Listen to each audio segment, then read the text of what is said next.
Greetings, TheWarOwl greets you, and I'm going to be showing you here a comprehensive look at the new Valve-made competitive map for Counter-Strike Global Offensive, Mirage. This map is available to play in the official competitive matchmaking, so instead of using the community-made version of the map, which is used in high-level leagues and professional tournaments around the world, they created their own version from scratch using the look and feel of the other redone maps, such as Dust 2 and Inferno. Immediately, we see a big problem in this. For an esport to succeed, and we have to assume that Valve cares about it as an esport since they have a mode called competitive, there must be a large, active, and involved community.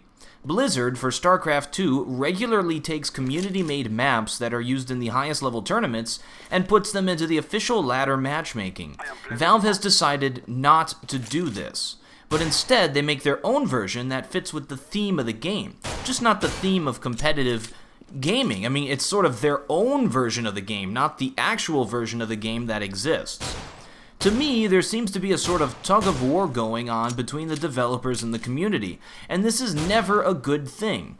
I'm not saying it was the wrong move to make a Mirage from scratch, and I believe that I understand the reasoning for doing so, and I won't speculate because that's speculation. If Valve wants to release why they did this, they will.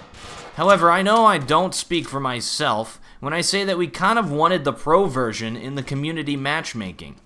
Now we have two different maps with the same name and the same layout that aren't similar in the least when you get down to the details, vantage points, nade throws, and everything else. This will only serve to further confuse a community and heighten the wall between regular old pubbers and competitive players. How can someone transition from playing this official version to playing the classic version to playing the competitive version? A whole new hurdle has been created. Now let's look at the map and figure this baby out. First of all, walking around, it's beautiful. It's set in Morocco, has a very dusty feel to it.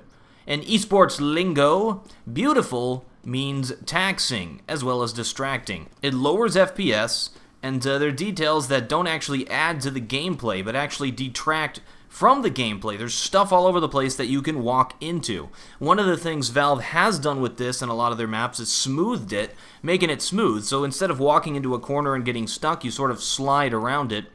Then you have invisible walls, so your mind is a little bit screwed up when you do that. You don't expect for that to happen, and it can be very distracting when you play.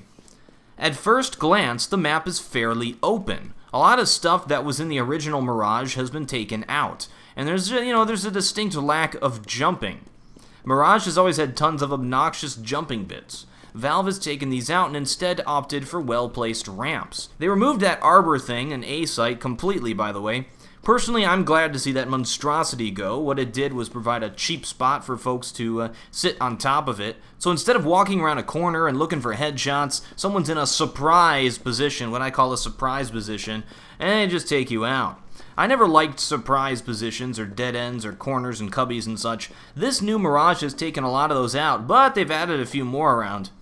This makes it a bit awkward as a counter-terrorist trying to find a good spot to play A site from CT. I mean, it seems like everywhere you are, it's exposed from somewhere else. And I think that's actually a good thing. Much like the goification of the classic Dust 2, many of these smoke and flash throws have been modified heavily or even just taken out. You can still throw smokes into A site. We'll have to figure those out over time. And you can also throw a smoke from T-spawn to block out mid, but it's ridiculously difficult. I don't think you can get it into the window, and it has to drop out in front, and it blocks the window. The window seems a little bit lower, so one smoke can sort of block it when it's on the ground. But it's so difficult to throw this thing that I haven't gotten it yet. The flash over to B site from kitchen area, well, just check it out. This not only reduces the complexity and skill of the gameplay, it makes it more, you'd think it'd make it more skilled because it's more difficult to throw these nades, but nades have always been something you just decide to do, not really difficult to do.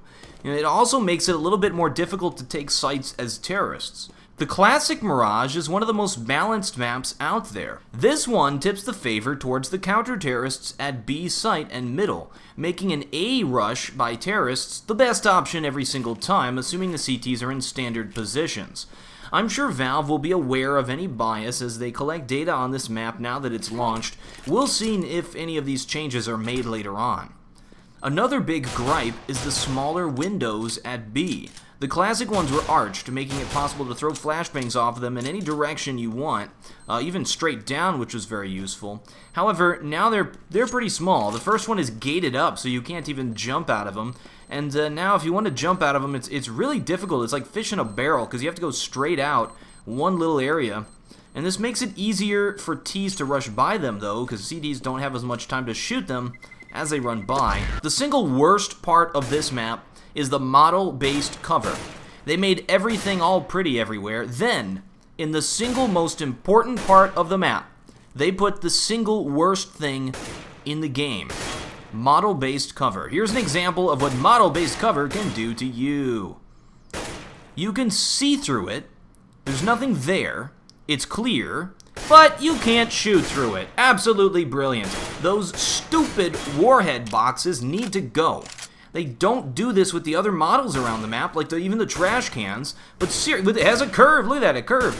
But with these boxes here, the map is absolutely unplayable. You can use them for vision without the fear of being shot, and also without being able to shoot yourself. Also, they're very deceptive during actual gunplay, because you think you should be able to, shoot through them, be able to launch around right through this long straightaway here. But nope, not happening. Absolutely ridiculous, and unless they remove these things and replace them with something else, the map is unplayable. I've been griping about model-based cover for a long time. What you see isn't what you get. The hitboxes are different than the model you see, and you can't gauge exactly where you can shoot through and what you can't shoot through. It's absolutely ridiculous. It's a huge negative in Counter-Strike Global Offensive, and I am very upset that this whole map, this entire new map, is completely ruined because of them. They're in the most important part of the map. They're in the bomb sites. That's where all this stuff happens. Well, that's it for me. I'm the WarOwl, and I still have no closer.